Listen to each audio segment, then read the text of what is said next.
Sadır Japarov'tu bilmeyim go, bирок Камчыбек Ташиев эркек иштеп атат. Кыргыз армиясын көрдүңөр, күчөндүрүп койду. Коррупцияны жок кылып койду. Союккана жогоп кетти.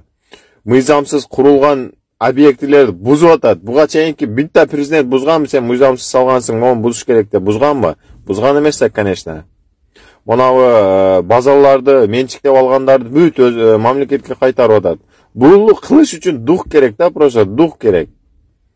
Силер иштебей атат дейсиңер, короче иштебей атат дегендерчи бүт мыйзамсыз жерди ээлеп алгандар, мыйзамсыз бирдеке ишти кылгандар, ушулар көтөрүп чыгып атат да. Себеби бизнесиңер азайып кетти силердин, мамлекеттин казынасыга акча түшкөн сайын силердин казынаңардан акча азайып атат. Ошон үчүн иштебей атат деп ойлойсуңар.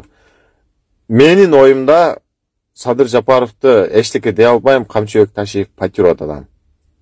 Шуну билип алгыла. İşte evet debegile.